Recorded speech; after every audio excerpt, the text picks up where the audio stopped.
দুপুরের পাতে এরকম মাছের ঝাল থাকলে এর সুগন্ধেই পুরোটা ভাত খাওয়া হয়ে যাবে। নমস্কার বন্ধুরা, বনশ্রীস কিচেন অ্যান্ড ব্লগস থেকে সবাইকে স্বাগত জানাই। প্রতিদিনের মতো আবারও একটি রেসিপি নিয়ে চলে এসেছি। আজ করে দেখাবো পুঁটি মাছের ঝাল। আর এটা তোমরা সকলেই করতে পারো, আমি যেভাবে রান্না করি সেটাই শেয়ার করব। এর জন্য এখানে আমি 250 গ্রাম মতো পুঁটি মাছকে ভালো করে কেটে ধুয়ে পরিষ্কার করে আমি ধুয়ে নিয়েছি, আর মাছের জলটাকেও ঝরিয়ে নিয়েছি। পরিমাণ মতো দিয়ে দিলাম নুন, আর দিয়ে দিচ্ছি পরিমাণ মতো হলুদ গুঁড়ো। নুন এবং হলুদ গুঁড়ো মাছের গায়ে ভালো করে মেখে নেব। মেখে 10 মিনিটের জন্য ম্যারিনেট হতে দেব। আর এই স্টেপটা তো সকলেরই জানা, আর এইভাবে কিন্তু মেখে রাখলে মাছটা খেতে ভালো লাগবে, মাছের মধ্যে নুনটা ভালো করে যাবে। হাতে কম সময় থাকলে 5 থেকে 7 মিনিট রাখলেও কিন্তু হবে। মাছটা মেখে নিয়েছি, এবার একটুখানি ম্যারিনেট হতে থাক, তারপরে রান্নাটা শুরু করব। চলে এসেছি, রান্নাটা এখন শুরু করব। গ্যাসের মধ্যে একটা কড়া বসিয়ে পরিমাণ মতো সর্ষের তেল দিয়ে দিয়েছি। মাছের রেসিপি আমার সর্ষের তেল দিয়েই ভালো লাগে, তার জন্য সর্ষের তেল দিয়েই করছি। এবার আমি মাছগুলোকে কড়ার মধ্যে দিয়ে দিচ্ছি। এখন মাছগুলোকে আমি ভেজে নেব।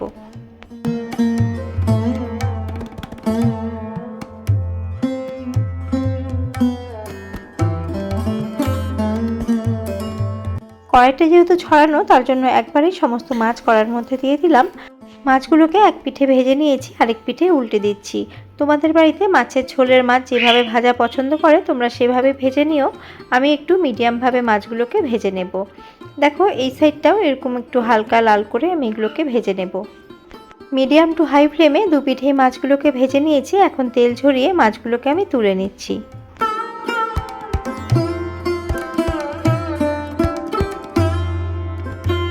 কড়াইয়ের মধ্যে মাছ ভাজার তেল কিছুটা অবশিষ্ট রয়ে গেছে, তার মধ্যে আরেকটু সর্ষের তেল অ্যাড করে দিলাম।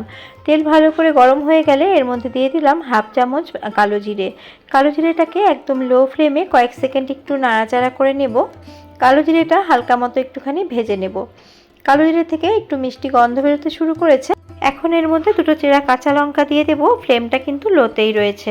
এইভাবে কাঁচা লঙ্কা এবং কালো জিরে ফোড়ন দিয়ে এই রান্নাটা করলে কিন্তু বন্ধুরা খেতে কিন্তু দুর্দান্ত হয়। তোমরাও এইভাবে কিন্তু একদিন এই মাছের ঝালটা বানিয়ে দেখবে। আমি কয়েক সেকেন্ড একটুখানি নাড়াচাড়া করে এখন এর মধ্যে দিয়ে দিচ্ছি আগে থেকে কেটে রাখা আলু। একটা বড় সাইজের আলুর খোসা ছাড়িয়ে এইভাবে আলু ভাজার মতো একটু পাতলা করে কেটে নিয়েছি, যাতে আলুটা তাড়াতাড়ি সেদ্ধ হয়ে যায়।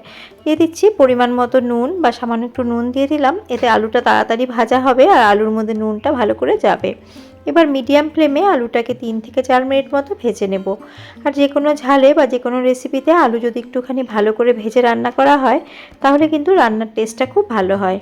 আলু ভাজা হতে হতে ঝালের জন্য একটা মশলা তৈরি করে নেব। তার জন্য 1 চা চামচ জিরে গুঁড়ো, পরিমাণ মতো হলুদ গুঁড়ো আর হাফ চা চামচ লাল লঙ্কার গুঁড়ো দিয়ে দিয়েছি।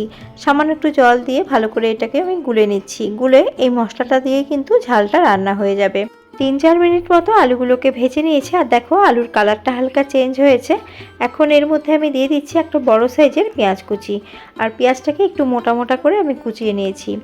আলু যেহেতু সেদ্ধ হতে দেরি হয়, তার জন্য আগে আলুটা ভাজার পরে এইভাবে যদি পেঁয়াজটা দিয়ে ঝালটা বানানো যায় বন্ধুরা, তাহলে কিন্তু খেতে বেশি ভালো লাগবে। এখন আলু এবং পেঁয়াজ আমি এইভাবে একদম লো ফ্লেম করে নাড়াচাড়া করে নেব যতক্ষণ না পেঁয়াজটা মজে আসছে। গ্যাসের ফ্লেমটাকে একদম লোতে করে 3 থেকে 4 মিনিটের জন্য ঢাকা চাপা দিয়ে রান্না হতে দিচ্ছি।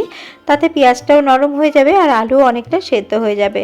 ফিরে এলাম 3 মিনিট পর, আর দেখো এই পর্যায়ে কিন্তু পেঁয়াজ অনেকটা নরম হয়ে গেছে আর আলুগুলোও কিন্তু ভালো করে ভাজা হয়ে গেছে। এখন যে মশলাটা গুলে রেখেছিলাম সেই মশলাটা দিয়ে দিলাম, আর সাথে একটু বাটি ধোয়া জলও দিয়ে দিলাম। এবার এটাকে খুব ভালো করে কষিয়ে নেব যতক্ষণ না মশলা থেকে তেলটা ছেড়ে আসছে। ভালো করে সমস্তটা কষিয়ে নিয়েছি, মশলা থেকে তেল ছাড়তেও শুরু করেছে।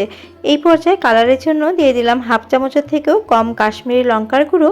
এতে কিন্তু কালারটা খুব ভালো হবে, তবে এটা অপশনাল। তোমরা যদি অপছন্দ করো তাহলে কিন্তু এটা তোমরা স্কিপ করতে পারো। দেখো একদম তেল ছেড়ে এসেছে, আর এই পর্যায়ে আমি দিয়ে দেবো গ্রেভির জন্য জল।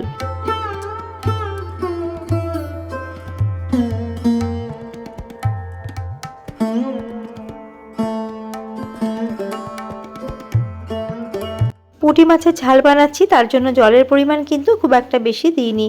আর আলু তো আগে থেকেই অনেকটা সেদ্ধ হয়ে গেছে, তার জন্য জলের পরিমাণ আমি কমই দিয়েছি। এখন স্বাদ অনুসারে বা পরিমাণ অনুসারে নুন দিয়ে দিলাম। আলু দেওয়ার সময় সামান্য একটু নুন দিয়ে আমি আলুটা ভেজেছিলাম, তাছাড়া কিন্তু নুনের ব্যবহার করা হয়নি। আর গ্যাসের ফ্লেমটাকে আমি হাই করে দিয়েছিলাম যাতে গ্রেভিটা তাড়াতাড়ি ফুটে ওঠে। আর দেখো আলু কিন্তু প্রায় সেদ্ধ হয়েই গেছে। ঝালের জন্য আলুগুলো সরু সরু করে কেটেছি, তার জন্য কিন্তু আলু তাড়াতাড়ি সেদ্ধ হয়ে গেছে। তোমাদের যদি মনে হয় যে আলু সেদ্ধ হয়নি, সেই ক্ষেত্রে তোমরা 2 মিনিট মতো ঢেকে আলুটা ভালো করে সেদ্ধ করে নেবে। আমার আলু সেদ্ধ হয়ে গেছে, এখন আমি এর মধ্যে ভেজে রাখা মাছগুলো দিয়ে দিচ্ছি। আর মাছগুলো দিয়ে 2 থেকে 3 মিনিট মতো একদম লো ফ্লেমে আমি রান্না করে নেব। আজ আমি পুঁটি মাছ দিয়ে ঝাল বানাচ্ছি, তোমরা যে কোনো ছোট মাছ দিয়ে একইভাবে কিন্তু ঝাল বানিয়ে নিতে পারো। আমার চ্যানেলে যদি নতুন কোনো বন্ধু ভিজিট করে থাকো, আমার চ্যানেলটিকে সাবস্ক্রাইব করার অনুরোধ রইল। আর মনে করে পাশে থাকা বেল আইকনটির অল প্রেস করে দিলে আমার নিত্য নতুন ভিডিওর আপডেট সবচেয়ে আগে তোমরা পেয়ে যাবে। আর যারা আমার পুরনো বন্ধু সবসময় আমার পাশে আছো, তোমাদের জন্য অনেক অনেক ভালোবাসা। এখানে আরও 2টো চেরা কাঁচা লঙ্কা দিয়ে দিলাম, এতে ঝালের মধ্যে খুব সুন্দর একটা ঘ্রাণ হবে। ঝাল কিন্তু খুব একটা হবে না, আর যারা একটু ঝাল খেতে পছন্দ করে এই লঙ্কাটাকে ডলে খেতে পারবে। আমি একটুখানি নুন চেক করে নিলাম, নুন একদম ঠিক আছে। এই পর্যায়ে তোমরা একটুখানি নুনটা চেক করে নেবে। এখন আমি গ্যাসের ফ্লেমটাকে একদম লোতে করে দেব। লোতে করে 3 থেকে 4 মিনিটের জন্য ঢাকা চাপা দিয়ে রান্না হতে দেব। ফিরে এলাম 4 মিনিট পর। মাঝে আমি ঢাকা তুলে আরেকবার নেড়ে দিয়েছিলাম। আর এই পর্যায়ে দেখো মাছ ভালো করে সেদ্ধ হয়ে গেছে, আর ঝোলটাও কিন্তু একটুখানি টেনে গেছে। আমি আরেকবার নুনটা চেক করে নিলাম, নুন কিন্তু একদম ঠিক আছে। এবার এর মধ্যে কিছুটা ফ্রেশ ধনেপাতা কুচি দিয়ে দিচ্ছি। যদি ঘরে তোমাদের থাকে তাহলে দেবে, আর না থাকলে তোমরা এটা ছাড়াও কিন্তু রান্নাটা করতে পারো, তাহলেও কিন্তু ভালো লাগবে। ধনেপাতা কুচি দিয়ে এখন গ্যাসের ফ্লেমটাকে আমি অফ করে দিলাম। ঝালের এইটুকু গ্রেভি আমি রেখেছি, এর থেকে বেশি কিন্তু গ্রেভি রাখলে ঝাল বেশি ভালো লাগে না। এখন আমি 4-5 মিনিট মতো স্ট্যান্ডিং টাইমে রেখে তারপরে তোমাদের সার্ভ করে দেখাবো। কেমন হয়েছে পুঁটি মাছের ঝালের রেসিপি তোমরা কমেন্ট করে অবশ্যই জানিও। তোমাদের একটি কমেন্ট কিন্তু আমাদের ভিডিও বানানোর উৎসাহ অনেকটাই বাড়িয়ে দেয়। আর বেশি ভালো লেগে থাকলে ফ্রেন্ডস অ্যান্ড ফ্যামিলির সাথে শেয়ার করার অনুরোধ রইল। এই মাছের ঝাল দুপুরবেলায় ভাতের সাথে পরিবেশন করেছিলাম, আর খেতে কিন্তু দুর্দান্ত হয়েছিল। ভিডিওটি ভালো লেগে থাকলে লাইক কমেন্ট শেয়ার করবেন। আবারও হাজির হয়ে যাব অন্য কোনো রেসিপি নিয়ে বা ব্লগ ভিডিও নিয়ে। আজ এই পর্যন্তই, নমস্কার।